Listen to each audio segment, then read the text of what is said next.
मल्लुक नागर जी, आपके पास आते हुए कि मौका तो आप लोगों ने ऑपोजिशन को बोलने का दे दिया। वो कह रहे हैं कि सीएम के पास अधिकार नहीं है, पीएमओ गृह मंत्रालय यूपी चला रहा है। अगर ये देरी ना होती तो ऑपोजिशन का एक तरीके से इस मामले में तो मुद्दा भी नहीं होता। राजीव भाई, ये अपने आप में ही कंफ्यूज हैं जो विपक्षी नेता या विपक्षी प्रवक्ता हैं। एक तरफ कह रहे हैं केरल, वहां 4 तारीख के बाद आज तक इनका कैंडिडेट और मिनिस्टर क्लियर नहीं हुए, और आधे समय में ये लोग प्रश्न उठा रहे हैं। तो इनकी बात को हम क्या समझें? नहीं, लेकिन वहां व्यक्ति का चयन करना था ना।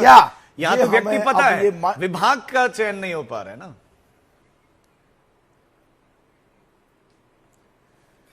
देखिए, कहीं भी मंत्रालय हो या मुख्य मंत्रालय हो, व्यक्ति का भी चयन करना है और व्यक्ति की प्रतिभा और क्षमताओं को देख करके चयन होता है। और जहां तक ये कह रहे हैं पर्ची आती है जो राजपूत साहब, अरे भाई, क्या कांग्रेस में देश की जो संगठनात्मक ढांचा है या देश का केंद्रीय नेतृत्व है, क्या वहां से कांग्रेस नहीं चलती, ये कहना चाहते हो? और इसलिए इनका हर जगह ग्रुप या G20 ग्रुप या ग्रुपबाजी कांग्रेस में, या कांग्रेस में हमेशा कंफ्यूजन, या कांग्रेस में लीडरशिप में कंफ्यूजन है, क्या ये कहना चाहते हैं?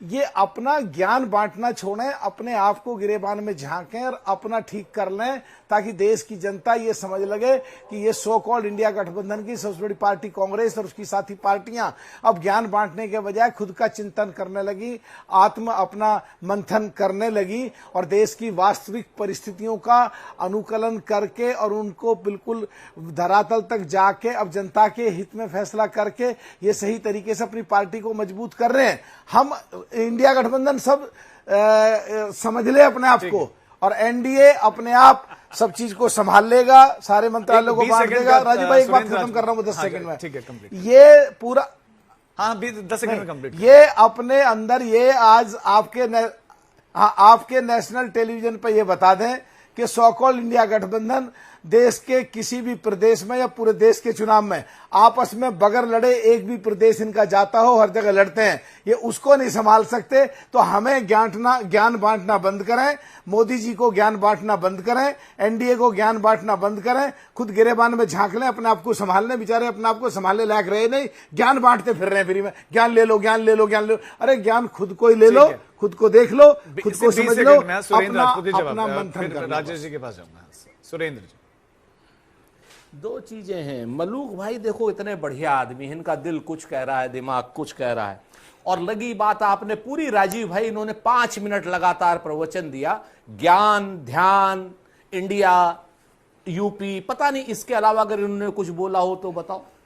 असल बात इनको भी मंत्री बनने की है, बन पा नहीं रहे, कर हो कुछ रहा नहीं। अब आज की डेट में इंडिया को गठबंधन को गाली देने से मलूक भाई एनडीए की बुराइयां नहीं खत्म होंगी। दे लो आप हमें जितनी गालियां, हम तो प्रतिपक्ष में हैं, गालियां खाने के लिए बैठे हुए, ठीक है, दे लो आपको जितनी देनी है। जब तक आप हमारे साथ थे आप भी खाते थे। आप हमें ये बता दो 2-3 चीजें। आपने कहा प्रतिभा, वो आपका काम, आकलन करना था। सुनो सर, अब बोलो मत। प्रतिभा है, इसका मतलब आपने प्रतिभाहीन लोगों को मंत्री बनाया। अगर प्रतिभा आंक ली थी तभी तो मंत्री बनाया ना। अगर प्रतिभा आंक ली थी तो क्या नाम तुरंत दे देना चाहिए था मंत्रालय।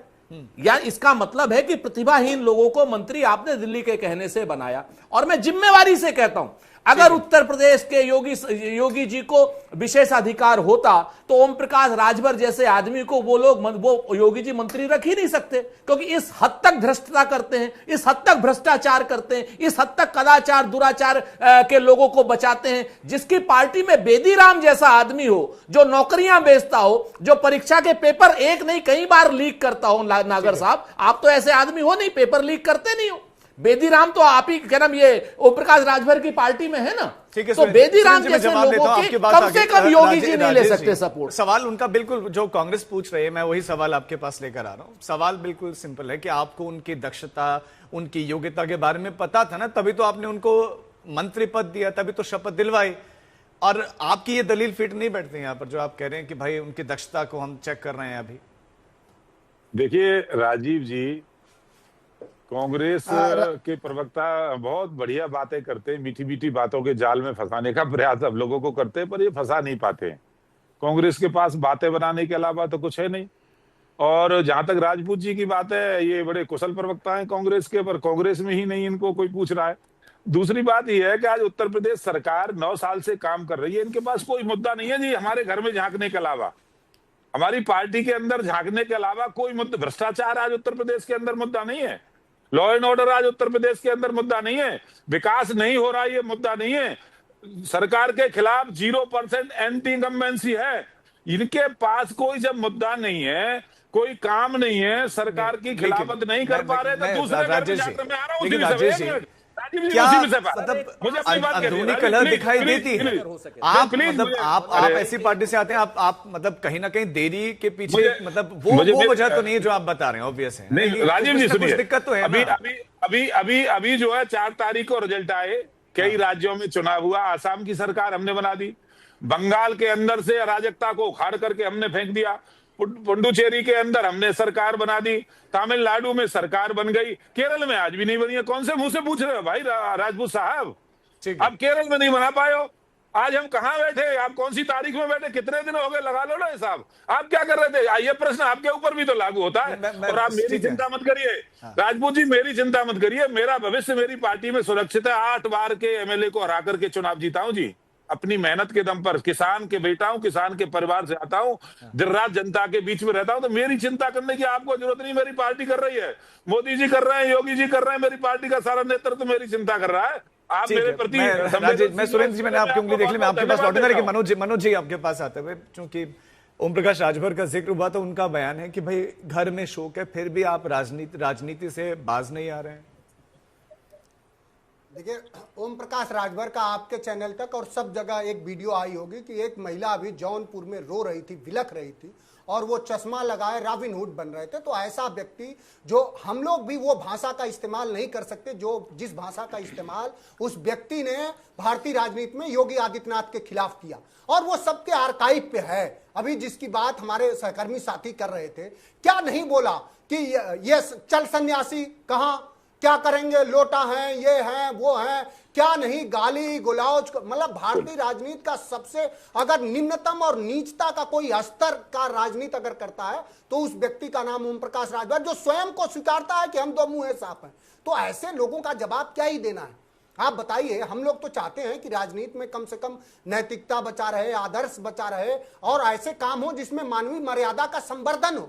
क्या यही राजनीति है कि नेता कहेगा कि हम तो मुंह साफ है? और सही बात है, उसके बच्चे से उसकी पूरी पार्टी क्या है, अपना बेटा अपने 2 बेटा, अपने वही पार्टी है, और वही क्या हालात है। हम लोगों ने विधायक बनाया, हम लोग खूब जानते हैं कि कितनी उनकी लोक स्वीकृति है। तो ऐसे व्यक्ति का जो वाजिब सवाल है कि यह सवाल, क्या मुख्यमंत्री जी का सच में पूरा उत्तर प्रदेश और पूरा मुख्यमंत्री कार्यालय, लोक भवन, क्या पीएमओ द्वारा चलाया जा रहा है या होम मिनिस्ट्री द्वारा चलाया जा रहा है? तो उत्तर प्रदेश का इतना बड़ा प्रांत है, इसके मुख्यमंत्री को कम से कम ये सोचने वाली कि 25 करोड़। क्या आपको ये नहीं लगता कि हो सकता है समय लग रहा हो कि सही व्यक्ति है, सही मिनिस्ट्री संभाल पाएगा कि नहीं संभाल पाएगा? हो सकता है उस पर चिंतन मंथन कर रहे हो वो। अरे आप बताइए, जो विधायक रहा हो, अब उसमें मान लीजिए कुछ हमारे तरफ से जो दल बदलू गए हैं बेचारे, उनको भी आप सम्मान दे दो। हम लोगों ने तो फ्री कर दिया है, जितना जल्दी हो सके सम्मान आप दे दो। लेकिन अब आपने उनको मिनिस्टर की शपथ दिला दी, और अभी आप पे ये नहीं है कि नहीं उनमें विवेक है।